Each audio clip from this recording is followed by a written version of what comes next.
பாரதி காதலியே கண்ணம்மா கண்ணம்மா, தீராத காதல் நீயே செல்லம்மா செல்லம்மா. கண்ணம்மா கண்ணம்மா, என் வாழின் அர்த்தம் நீ அம்மா.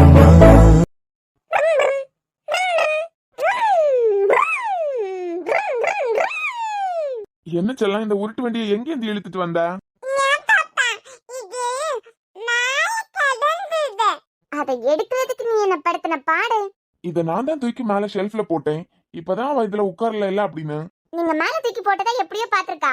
விடுவாளா என்ன? நம்ம ரூம்ல தான் மேல ஷெல்ஃப்ல தூக்கி போட்டேன். உன்னால எப்படியும் அதை எடுக்க முடியாது. ஆமாங்க, நான் ஆதியை தான் கூப்பிட்டேன். அவர் தான் வந்து எடுத்து கொடுத்துட்டு போனாரு. ஆமா, அதுல பாட்டு சவுண்ட் எல்லாம் கேட்கலாம். அதெல்லாம் உடைச்சிட்டு இப்ப நல்லா நீ பாட்டு பாடு.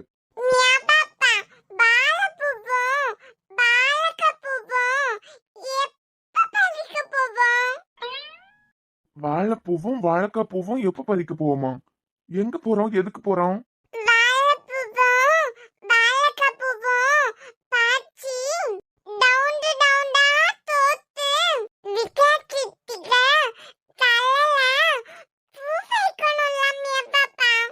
என்னடி உளர்ற?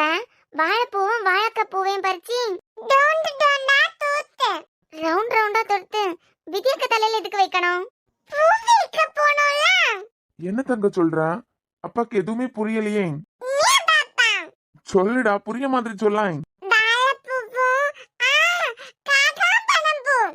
ஏண்டி முத வாழைப்பூவும் வாழைக்காய் பூவும் சொன்னா இப்ப கனகாம்பரம் பூங்குற?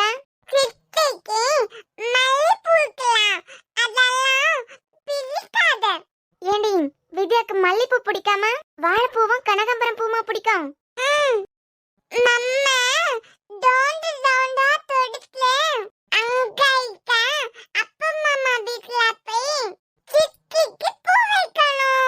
ஒண்ணுமே புரியலடி நீ பேசுறது.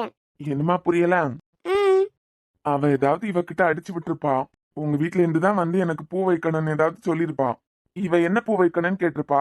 அவ நக்கலுக்காக வாழைப்பூ கனகாம்பரம் பூன்னு ஏதாவது அடிச்சு விட்டுருப்பா. வாழைப்பூவும் கனகாம்பரம் பூமா? இவளை உடைக்கிறதுக்காக அவ ஏதாவது பேசிருப்பா. அதை என் தங்கம் எப்படி உடைக்குதுன்னு பாரு. ஓ ஆதி வித்யா, நம்ம போய் அவளுக்கு பூ வைக்கணுமா? வரட்டும் இன்னைக்கு. நான் தான் சொல்லிருக்கேன்ல, கண்டுக்காத அப்படின்னு.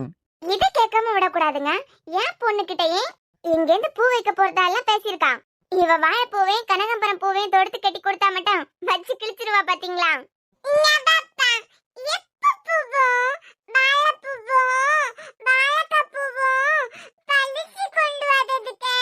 தங்கம், சித்திக்கு வேற வேலை இல்ல. நம்ம வைக்கும் போது மல்லிப்பூவே வைக்கலாம்னா? ஆமா, வாய மூடுறீ. மித்ரன், ஒவ்வொரு பொண்டாட்டியும் புருஷனை செல்ல பேர் வச்சு கூப்பிட்டு இருக்காங்க. ஆனா இந்த மித்திரனை தாண்டி ஏதாவது உன் வாயில இருந்து வருதா பாத்தியா? என்னங்க, இது ரெண்டுக்கும் மட்டும் குறைச்சலே இல்ல. ஏன் உங்க பேர் உங்களுக்கு பிடிக்கலையா? பேர் வச்சிருக்கிறது கூப்பிடுறதுக்காக தானே? பேர் வச்சிருக்கிறது கூப்பிடுறதுக்காக தாமா. ஆனா மது, பொண்டாட்டி செல்ல பேர் வச்சு கூப்பிடும் போது இன்னும் அழகா இருக்கும்ல.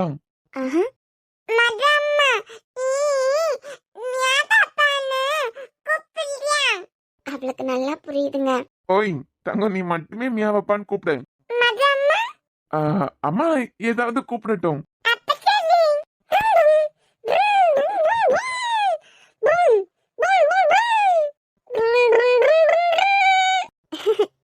என்ன ஏதோ சொல்றதுக்காக கூப்பிட்ட? என்னங்க என்னங்க? நீங்க பாட்டுக்கு என்ன எம்எஸ் ஜாயின் பண்ணி விட்டுட்டீங்க. எனக்கு எக்ஸாம்ஸ் டைம்ஸ் எல்லாம் வரும்போது ரொம்ப பயமா இருக்குங்க. என்ன பயம்? உனக்கு படிக்கிறதுக்கு நான் ஹெல்ப் பண்ண போறேன். ஹாஸ்பிட்டல்லையும் சீனியர் டாக்டர் இருக்காங்க. நீ எங்க போனாலும் நீ ஃப்ரீயா இருக்கும்போது மட்டும்தான் பேஷண்ட்ஸை பாக்குற. மத்த டைம் நானும் இருக்கேன், அந்த டாக்டர் இருக்காரு. உனக்கு ஹாஸ்பிட்டல்ல வச்சு படிக்கிறதுக்கும் டைம் கிடைக்குது.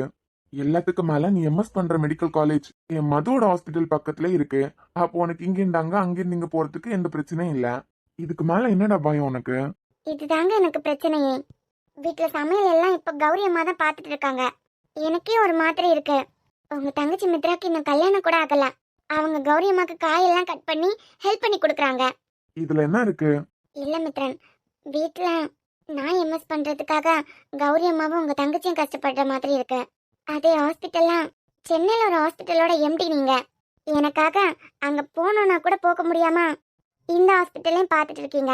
விடு மது, 2 வருஷம் தானே, அதுக்கப்புறம் நீயும் படிச்சு முடிக்க போற. மித்ரன் ஹாஸ்பிட்டல்ல பொறுத்த வரைக்கும் சரணே பார்த்துப்பான். நான் இருக்கும்போது என்னென்ன அங்க நடந்ததோ எல்லாம் கரெக்டா நடக்கும். இருந்தாலும் அப்பப்ப நான் போயிட்டு தானே வந்துட்டு இருக்கேன். ஏதோ சொல்றீங்க, ஆனா எனக்காக எல்லாரும் கஷ்டப்படுற மாதிரி இருக்கு. இதுவும் கடந்து போகும், ஃப்ரீயா விடு. காலையில டைனிங் டேபிள்ல உட்காந்து ரொமான்ஸ் தான் போலாம். வாங்க மித்ரா, ரெடி ஆயிட்டீங்களா? நான் ரெடி ஆனதெல்லாம் இருக்கட்டுப்பா. என்ன காலையிலேயே ஸ்னோ வச்சுட்டு ஒரே ரொமான்ஸ் தான் போல. என்னடா அம்மா கிளம்பிட்டியா? ஆ ஆமா, நீ கிளம்பிட்டேன். நான் சீக்கிரமா சாப்பிட்டுட்டு வரேன், கொண்டு விட்டுடுறேன். ஏனே, நான் என்ன சின்ன குழந்தையா? சென்னையிலேயே தனியா நான் சமாளிச்சிருக்கேன். இதுல கன்னியாகுமரியை நான் சமாளிக்க மாட்டேனா? அதான் 1 வீக் காலேஜ் கொண்டு விட்டுட்டு கூட்டு வந்துட்டீங்களா 2 பேரும் மாறி மாறி. இனிமே நானே பஸ்ல போய்க்கிறேன். மித்ரா, உங்களுக்கு 2 அண்ணாங்க இருக்காங்க. இந்த கொண்டு விடுறது, லேட் ஆச்சுன்னா கூட்டிட்டு வர்றது, இது எல்லாமே உங்களோட 2 அண்ணாங்களும் பாத்துப்பாங்க. இதுக்கெல்லாம் நான் எத்தனை நாள் ஃபீல் பண்ணியிருக்கேன் தெரியுமா? ஐயோ இவ்வளவு லேட் ஆயிட்டேன், ஒரு அண்ணா இருந்திருக்க மாட்டாங்களா அப்படின்னு. நான்லாம் ஒத்தையிலேயே பிறந்து வளர்ந்துட்டேன். எம்பிபிஎஸ் பண்றதுக்கு காலேஜ் போகும்போது எவ்வளவு சந்தோஷப்பட்டேன் தெரியுமா ஹாஸ்டல்ல. அங்கதான் ஃப்ரெண்ட்ஸே பெரிய ஒரு ஃபேமிலி மாதிரி இருப்பாங்கல்ல. அதுக்கப்புறம் யூனியன் ஃபேமிலி, ஜாயின்ட் ஃபேமிலி. நான் என் அம்மா வீட்ல இருக்கும்போது அண்ணன் இருந்தா நல்லா இருக்கும், இன்னும் வீட்ல நிறைய பேர் இருந்தா நல்லா இருக்கும்னு ஃபீல் பண்ணிருக்கேன். அது எல்லாமே ஆஃப்டர் மேரேஜ் எனக்கு கிடைச்சிட்டு. இங்க கூட நீங்க இருக்கீங்க, கௌரி அம்மா இருக்காங்க. இப்ப நீங்க 2 அண்ணா கூட அம்மா கூட எல்லாம் இருக்கீங்க. கல்யாணத்துக்கு அப்புறம் உங்க மாமனார் மாமியாருக்கு ஒரே பையன் இருக்க வீட்டுக்கு நீங்க போயிட்டீங்கன்னு வச்சுக்கோங்க. நீங்களும் இதெல்லாம் மிஸ் பண்ணுவீங்க. உங்க ஹஸ்பண்டுக்கு இன்னொரு தம்பியோ அண்ணனோ இருந்தா நல்லா இருந்திருக்கும். உங்க ஹஸ்பண்டுக்கோ தம்பிக்கோ வரப்போற ஒய்ஃப் உங்களுக்கு தங்கச்சியோ அக்காவோ இருக்கும். நல்லா இருக்கும்ல வீட்ல அப்படின்னு தோணும் பாருங்க. ஏன் நீ என் அண்ணன் எனக்கு இப்பதான் மாப்பிள்ள பார்த்துட்டே இருக்கு. நீங்க சொல்றத பார்த்தா ஒரு பையன் இருக்க வீட்டுக்கு தான் என்ன அனுப்பி வைப்பான்னு சொல்ற மாதிரி இருக்கு. சேச்சே, ஒருவேளை அப்படி அமைஞ்சிட்டதுன்னா இப்பவே நீங்க என்ஜாய் பண்ணிக்கோங்க இங்க. அது சரி. என்னடா ஐயோ, எனக்கெல்லாம் டைம் இல்லப்பா. உட்காருங்க மித்ரா, சாப்பிட்டுட்டு வந்துருவாங்க. எப்ப பாரு பார்க்கு பார்க்கு பார்க்கு தான். என் அண்ணன் உன்னெல்லாம் பார்க்கு கூட்டு போக மாட்டான், என்னதான் கூட்டு போவான். ஏன்னா உனக்கு அப்பா ஆகுறதுக்கு முன்னமே அவன் எனக்கு தான் அண்ணா. அப்போ உன்னை விட என் அண்ணனுக்கு என்ன தானே பிடிக்கும்.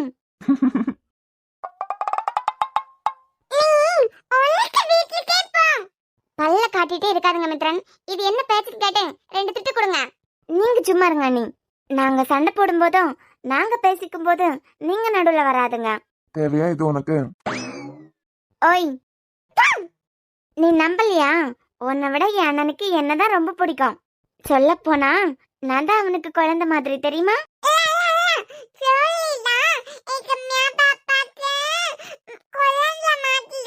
குழந்தை மாதிரியா? நீ என்ன குழந்தையா?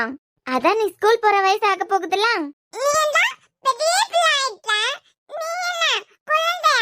பெரிய பிள்ளைனதும் என் அண்ணனுக்கும் என் அம்மாக்கும் நான் இப்பவும் குழந்தைதான்.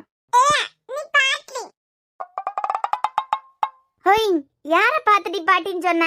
என்ன உன் பொண்ணு என்ன பாட்டின்னு சொல்லுது, நீ பாத்துட்டே இருக்க?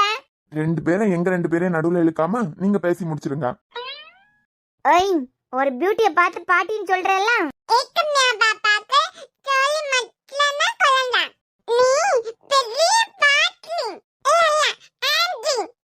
ஆண்டி, நீ சைஸ்ல தாண்டி குழந்தை மாதிரி இருக்க, ஆனா வாய் பெரிய பொம்பளைங்களோட வாய் மாதிரி தான். ஆனா ஒண்ணுனே, என்ன? உன் பொண்ணு மட்டும் லேட்டா பிறந்து எனக்கு நீ கல்யாணம் பண்ணி வச்சு அதுக்கப்புறம் எனக்கு ஒரு பையன் பிறந்திருந்தான்னு வச்சுக்கோ. அதாவது உனக்கு பையன், அதுக்கப்புறம் ஸ்னோ. அப்படி பிறந்திருந்தாங்கன்னு வச்சுக்கோ, கண்டிப்பா என் பையனுக்கு உன் பொண்ணை தான் கட்டி கொடுத்துருப்பேன். ஏன் மித்ரா, நீங்க இவ்ளோ பேசுறீங்களா? கம்மியா தானே அண்ணி பேசுறேன். ஆமா, என் தங்கச்சிக்கு யாரையாவது கலாய்க்க விட்டா நல்ல கலாய்ப்பா, ஆனா சிரிப்பு மட்டும் வரவே வராது.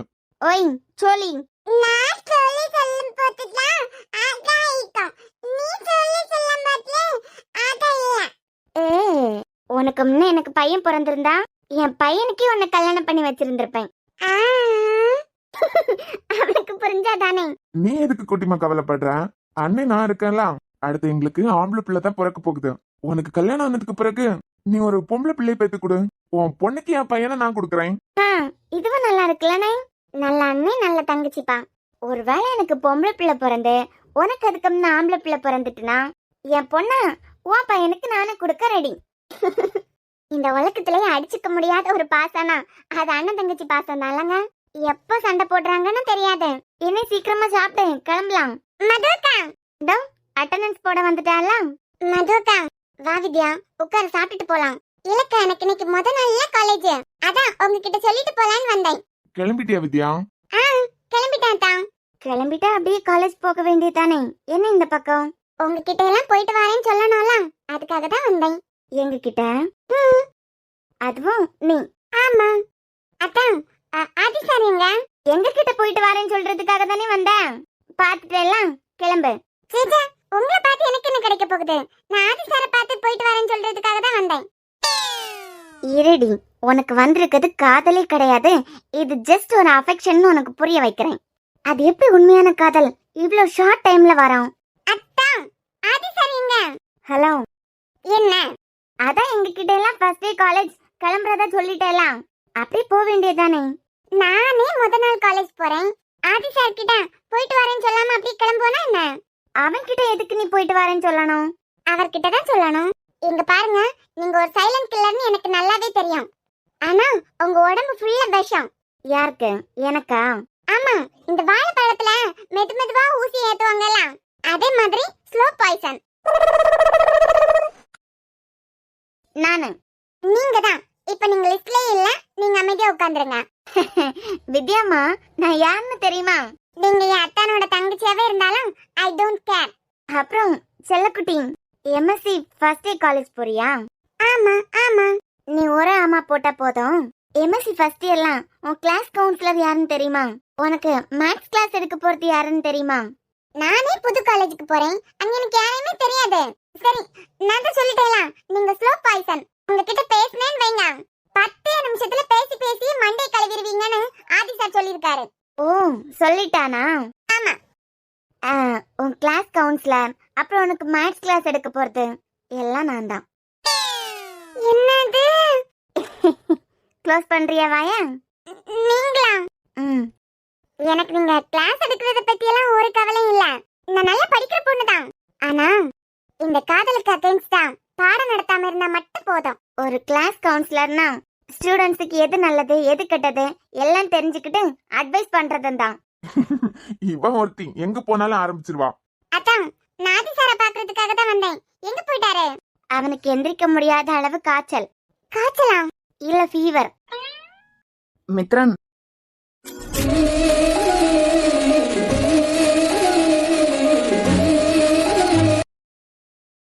என்னடா கிளம்பிட்டியா? அவனுக்கு காது கேக்குமா இனிமே? இதுவும் அனாமிகா கேஸ் மாதிரி ஆகாம இருந்தா சரிதான். சார், உங்களுக்கு ஃபீவரா? இல்ல வித்யா, கிளம்பிட்டியா? அதான் உங்ககிட்ட சொல்லிட்டு போலான்னு வந்தேன். வித்யா, மித்ராவை நான் தான் கொண்டு விட போறேன். நீ வந்தியன்னா அப்படியே உன்னைய கொண்டு விட்டுறேன். ஏதான் வழக்கமா உங்க தங்கச்சி ஆதி சார் கூட தானே பைக்ல போவாங்க? இல்லம்மா, இன்னைக்கு அவன் ஃப்ரெண்டு வீட்டுக்கு போறானா, போயிட்டு தான் அப்படியே காலேஜ் போவான். அதனால மித்ராவை என்கிட்டயே கொண்டு விட சொல்லிட்டான். சரிதான், நீங்களே மித்ரா மாமா கொண்டு விட்டுருங்க. மாமா? அட போங்க. அப்படி வா வலிக்கு. அதான் அன்பா நான் ஃபர்ஸ்ட் நாளுங்கிறதுனால கொண்டு விடுறேன்னு சொல்லிட்டான். நான் அண்ணா கூட போறேன்னா? சரிம்மா. சரி மித்ரன், எனக்கு டைம் ஆகுது, நானும் கிளம்புறேன். இப்ப இவ எனக்கு டைம் ஆகுது நானும் கிளம்புறேன்னு சொல்லணுமே. அதான் எனக்கு டைம் ஆகுது நானும் கிளம்புறேன். மதுக்கு போயிட்டு வரேன். ஸ்னோ பை தங்கம். கிக்கி பை பை. என்ன? ஒண்ணும் இல்ல, நான் கிளம்புறேன். காத்திருந்து பொறுமையா எல்லாத்தையும் தெரிஞ்சுக்கிட்டு புரிஞ்சுக்கிட்டு அதுக்கப்புறம் வர்றதுதான் காதல். என் அண்ணனோட காதல் உண்மையானது. அதே மாதிரி அன்பினியா காதல்லையும் இனியா நிறைய வருஷம் அன்புக்காக காத்திருந்திருக்காங்க. ஆதி வித்யாவோட காதல் குருவுக்கு ஏமால வந்த காதல் மாதிரி, அது எப்ப வாழ்னாலும் உடையலாம். ஒருவேளை அன்னைக்கு குருக்கு நான் சம்மதம் சொல்லியிருந்தேன்னா இந்நேரம் அனாமிகா ஆதியை ஏமாத்தினது மாதிரி நான் உட்காந்து அழுதுட்டு இருந்திருக்கணும். காதல்லாம் நான் நினைக்கிறது தான் சரி.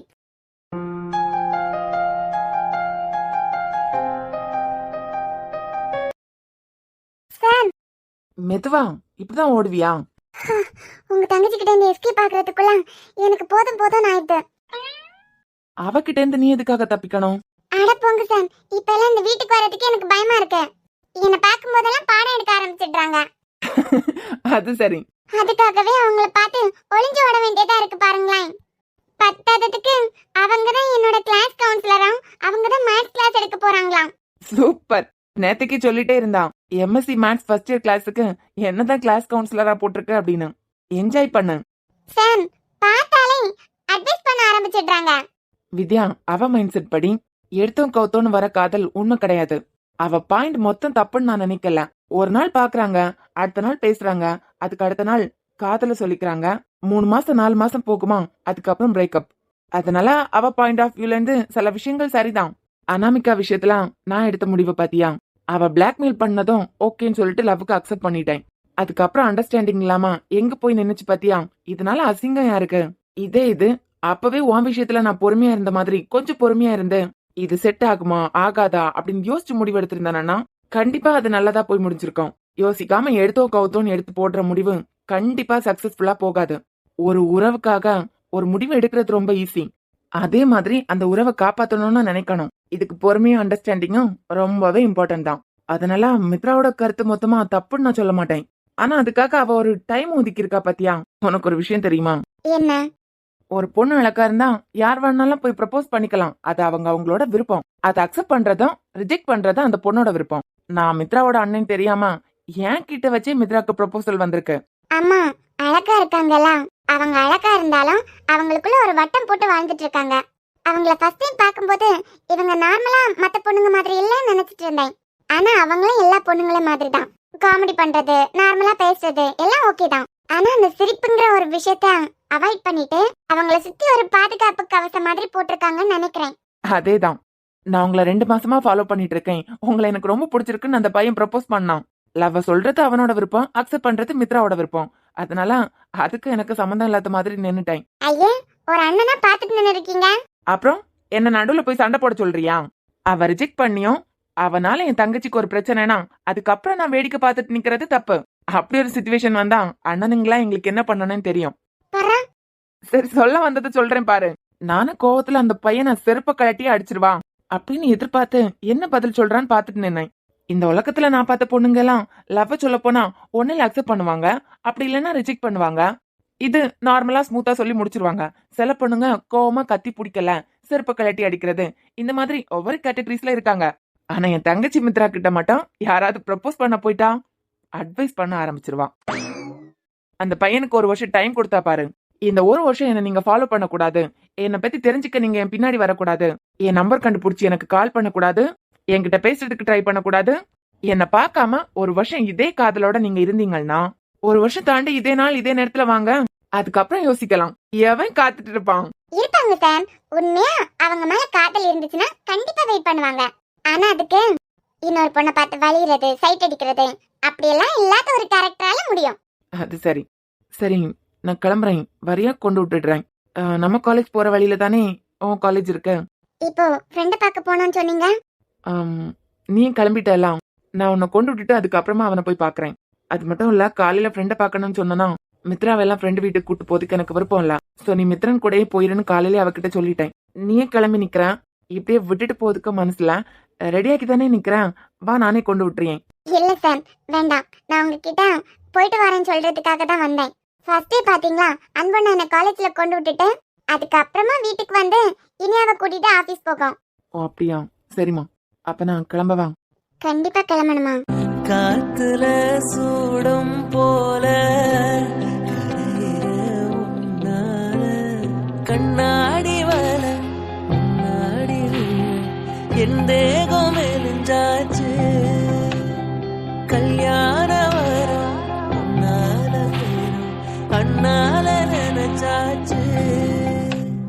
சின்ன வயசுக்குள்ள கண்ணி மனசுக்குள்ள வண்ண கனவு வந்ததே. கல்யாணம் கச்சேரி எப்போது? என்ன சார், இப்போ உங்களுக்கு டைம் ஆகலையா என்ன? இந்த சுடிதார் இதுக்கு முன்ன நான் பார்த்ததே இல்லையே. என்னையே இதுக்கு முன்ன நீங்க ஒழுங்கா பார்த்ததில்ல? இல்ல 3 வருஷம் நான் உனக்கு கிளாஸ் எடுத்திருக்கேன். அப்ப எல்லாம் ஒழுங்கா பாக்கலனாலும் இப்போதான். இல்ல, நான் இது வரைக்கும் இந்த சுடிய பார்த்தது இல்ல, அதான் புதுசான்னு கேட்டேன். நல்லா இருக்கா? Nice colour. என் ஃபேவரட் கலர். என்ன பார்த்துட்டே இருக்கீங்க? நீங்க கொடுக்கறது நான் வாங்குறதா இங்க வச்சே கொடுக்கலானா? ஏச்சி லூசு. வித்யா, நீ பிஎஸ்சி மாதிரி நல்லா படிக்கணும், நல்ல ரேங்க் வாங்கணும் அப்படின்னு ஒரு ஆசை இருந்தால கடைசி டைம்ல நீ நல்ல ரேங்க் வாங்கணும் அப்படிங்கறதுக்காக நிறையவே கஷ்டப்பட்டு நிறைய விஷயத்த இழந்துட்ட மாதிரி எனக்கு ஒரு ஃபீல். ஸோ ஃப்ரெண்ட்ஸ் கூட எல்லாம் நல்லா ஜாலியா இரு. ஏன்னா படிச்சு முடிக்கிறது வரைக்கும் தான் ஃப்ரெண்ட்ஸ் கூட என்ஜாய் பண்ண முடியும். அது மட்டும் இல்லம்மா, படிச்சு முடிச்சதுமே நமக்குன்னு நிறைய ரெஸ்பான்சிபிலிட்டிஸ் எல்லாம் இருக்கும். அதனால ஃபுல்லா படிப்புன்னு இல்லாம ஃப்ரெண்ட்ஸ் கூட எல்லாம் ஜாலியா பேசி கொஞ்சம் ஹாப்பியாவே இரு. புரியும்னு நினைக்கிறேன். புரியுது சார். நான் காலேஜ்ல தான் ஒர்க் பண்றேன். டெய்லி காலேஜுக்கு போயிட்டு வரேன். ஆனா பல நாள் எனக்கு ஏக்கம் இருந்திருக்கு, என் ஃப்ரெண்ட்ஸ் கூட மறுபடியும் இந்த காலேஜ் பெஞ்சில உட்காந்து ஒரு தடவை கூட படிக்க மாட்டோமா அப்படின்னு. ஆனா படிச்சாலும் அதே ஃப்ரெண்ட்ஸ் மறுபடியும் கிடைக்க மாட்டாங்க. சோ இந்த வாய்ப்பு உனக்கு மறுபடியும் கிடைக்குமான்லாம் தெரியாது. அதனால படிக்கிறது எவ்வளவு இம்பார்ட்டன்டோ அதே மாதிரி லைஃபை என்ஜாய் பண்ணு. Okay sir. சரி கிளம்பவா? ஏதோ லைட்டா சத்தம் கேக்குற மாதிரி இருக்கலாம். மரத்துல அணில் இருக்கு பாத்தியா, அணில் சத்தம். ஃபர்ஸ்ட் டே காலேஜ் போறேன், எதுவும் இல்லையா? ரூமுக்கு வரியா? குடுக்குறேன். ஆ? இல்ல ஏதோ கேட்டலாம். இல்ல அதெல்லாம் ஒண்ணும் வேண்டாம். அப்புறம் தேவையில்லாம எங்களை சீன்றது தானே. வித்யா, ரொம்ப கேர்ஃபுல்லா இரு, ஃப்ரெண்ட்ஸ் கூடயே இரு. என்னன்னு தெரியல, நீ காலேஜ் மாறினது எனக்கு சுத்தமா விருப்பம் இல்ல.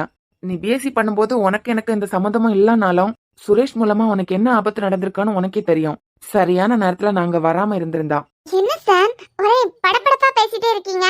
இல்ல வித்யா, எனக்கு அது சொல்ல தெரியல. பிஎஸ்சில நான் உன் கூடவே இருந்தேன். ஆனா புது காலேஜ் பாத்தியா, ஏதாவது பிரச்சனைனா குரு எல்லாம் இருக்காருலாம், மித்ரா இருக்கா. Sir relax. நான் என்ன சின்ன குழந்தை என்ன கடத்திட்டு போறதுக்கு? என் மனசுல நீ இருக்க வித்யா. காதலிக்கிற பையனுக்கு காதலிக்கிற பொண்ணு குழந்தை மாதிரி தான். சரி பத்திரமா போ. வரும்போதும் ஃப்ரெண்ட்ஸ் கூட வா, தனியா எல்லாம் போயிட்டு வர வேண்டாம். சரி. சரி வித்யா, வரேன். அண்ணாவும் வெயிட் பண்ணிட்டே இருப்பான், நானும் கிளம்புறேன் சார். சரிம்மா. என்னாச்சு ஆதி உனக்கு? ஃபர்ஸ்ட் நாள் எம்எஸ்சி ஜாயின் பண்றதுக்காக காலேஜ் போறா. அவ புது காலேஜ் போறதுல உனக்கு என்ன டென்ஷன்?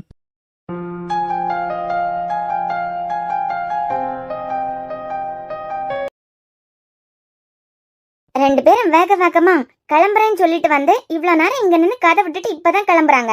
ஒருவேளை வித்யா ஆதிய கழட்டி விட்டுட்டாள்னா ஆதியால மறுபடியும் இந்த வழியை தாங்கவே முடியாது. ஆதிய பத்தி எனக்கு தெரியும், அவனால கண்டிப்பா காதலை கொச்சப்படுத்தவும் முடியாது. அனாமிகா விஷயத்துல அவன் பாதிக்கப்பட்டதே போதும். வித்யாவை நல்ல பொண்ணுதான், ஆனா கல்யாண வயசு வரும்போது இது சரிப்பட்டு வராதுன்னு அவ முடிவை மாத்தினாள்னா பாதிக்கப்பட போறது ஆதிதான். Hi. Good morning sir. Good morning. லீவா சார் இன்னைக்கு நீங்க? ஆமா, லீவ் உன்கிட்ட லீவு கேட்டு போலான்னு வந்தேன். கிண்டல் பண்றதுக்காக தான் வந்தீங்களா? அதாவது மித்ரா, உனக்கு நல்லாவே தெரியும், ஒரு வருஷத்துக்கு முன்ன நான் உன்கிட்ட வந்து ப்ரப்போஸ் பண்ணிருக்கேன். நீ ஏன் எனக்கு ஒரு வருஷம் டைம் கொடுத்திருந்த. நீ கொடுத்த டைம் ஒரு வருஷம், ஆனா நான் எக்ஸ்ட்ராவா 3 மாசம் கூடவே காத்துட்டு இருந்திருக்கேன் உனக்காக. என்ன? அதாவது நீ 12 மாசம் எனக்கு டைம் கொடுத்த, நான் 15 மாசம் உனக்காக வெயிட் பண்ணிருக்கேன். இப்பவும் என் மனசுல நீ தான் இருக்க. எப்போ என் காதலுக்கு சம்மதம் சொல்ல போறேன்? இன்னைக்கு ஏப்ரல் 1. இல்லையா? இல்ல சார், உங்களுக்கு கல்யாணம் ஆயிடுச்சுலாம். ஒரு வருஷத்துக்கு முன்ன நடந்தது, அதுக்கப்புறம் நீங்க வேற கல்யாணமும் பண்ணிக்கிட்டீங்க. இப்போ சம்மந்தமே இல்லாம வந்து பேசுறீங்கல்ல, அதான் ஒன்னும் புரியாம பாத்துட்டு நிக்கிறேன். மித்ரா, ஒரு வருஷத்துக்கு அப்புறமா நீ என் மனசுல இருந்தா அப்புறம் வந்து சொல்லுன்னு நீ தான் சொன்ன. இப்பவும் எனக்கு ஒன்னதான் பிடிச்சிருக்கு. என்ன விளையாடுறீங்களா நீங்க? அந்த பொண்ணு இசியோட ஹஸ்பண்ட், அதை மறந்துடாதுங்க. அவங்களுக்கு துரோகம் பண்றது நீங்க வேற பொண்ணு கூட பழகுறது மட்டும் இல்ல, இந்த மாதிரி என்கிட்ட வந்து லூஸ் டாக் விடுறது அவங்களுக்கு துரோகம் பண்ற மாதிரி தான்.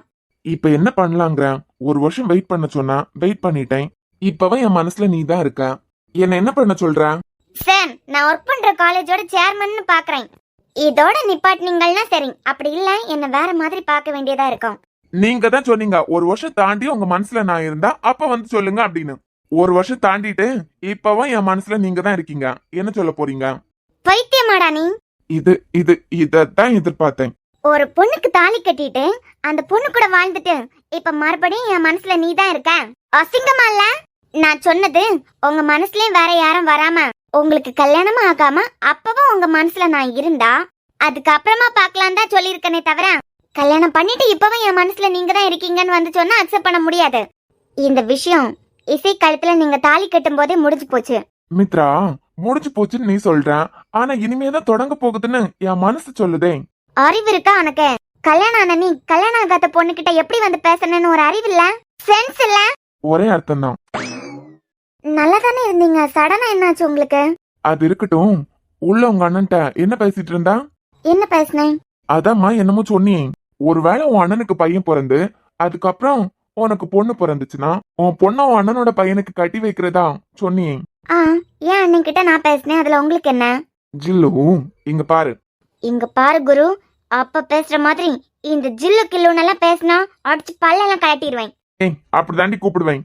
என் பொண்ண ஏன் பெர்மிஷன் இல்லாம என் கிட்ட கேட்காம உன் அண்ணன் பையனுக்கு கட்டி வைக்கிறேன்னு நீ எப்படி வாக்கு கொடுக்கலாம்? சொல்லுடி, யாரை கேட்டு நீ வாக்கு கொடுக்கலான்னு கேட்டேன். நான் என் பொண்ணை என் அண்ணன் பையனுக்கு கொடுப்பேன், என்ன வேணாலும் பண்ணுவேன். நீ யார் அதை கேட்க? என் அண்ணன் எனக்கு மாப்பிள்ள பாத்துட்டு இருக்கு. என் அண்ணன் யாரை பாக்குறாங்களோ அவங்களதான் நான் கட்டிப்பேன். சோ உன் அண்ணன் பாக்குற பையனுக்கு 1 வருஷம் 2 வருஷம் கண்டிஷன் எல்லாம் இல்ல. ஏன்னா நான் என் அண்ணனை நம்புறேன். கண்டிப்பா என் அண்ணன் எனக்கு நல்ல பையனாதான் மாப்பிள்ள பாக்கும். அதே நேரத்துல தேர்ட் பர்சன் உங்களையெல்லாம் நம்பி நீங்க லவ் பண்றேன்னு சொன்னதும் உங்களுக்கு ஓகே சொல்லி கமிட் ஆகி உங்க பின்னாடி சுத்தி அதுக்கப்புறம் அழுறதுக்கு நான் ஒன்னும் பைத்தியக்காரி கிடையாது. ஒருவேளை நீ பிளாக்கா இருந்தாலும் ஹேண்ட்ஸமா தான் இருக்க. ஆஹா, பேசி முடிச்சிடுறேன். இப்படியெல்லாம் யோசிச்சு உன் லவ் நான் அன்னைக்கு அக்செப்ட் பண்ணியிருந்தேனா, அனாமிகா ஆதியை விட்டு போகும்போது ஆதிக்கு எவ்வளவு அவமானமா போச்சு. அதே மாதிரி இன்னைக்கு மித்ரா அழுதுட்டு இருந்திருப்பா. நீ ஒன்னும் கவலைப்படாதடி செல்லம், நான் உன்னை பாத்துக்கலாம். அந்த பொண்ணு இசையா அவ ஒரு ஓரமா இருந்துட்டு போட்டோம். வச்சுக்கிறேன்னு சொல்ல வரியா? என்ன ஜில்லு உன் மதிப்பை இவ்வளவு கேவலமா இட போட்டுட்ட? இங்க பாரு, எனக்கு ஒன்னு பிடிச்சிருக்கு. இசைக்கு எனக்கும் இருக்க ரிலேஷன்ஷிப்பை நீ விட்டு தள்ளு. அத பத்தி நான் இப்ப பேச வரல. டேய், நீ என் பொறுமைய ரொம்ப சோதிச்சுட்டு இருக்க. ஒரு பொண்ணு கழுத்துல தாலி கட்டி அவளை கல்யாணம் பண்ணிக்கிட்டு வெக்கமே இல்லாம இப்படி வந்து சொல்லிட்டு இருக்க. ஒருவேளை நீ கல்யாணம் ஆகாம 1 வருஷம் தாண்டி என்கிட்ட வந்து சொல்லியிருந்தா கூட அதுக்கப்புறமா எனக்கு யோசிக்கிறதுக்கு டைம் வேணும். இவன் வேணுமா வேண்டாமான்னு நான் தான் முடிவு பண்ணுவேன். இப்பவும் நான் உன்னை கம்பல் பண்ணலையே. ஆனா என் மனசுல நீ தான் இருக்க. எனக்கு ஒண்ணு பிடிச்சிருக்கு.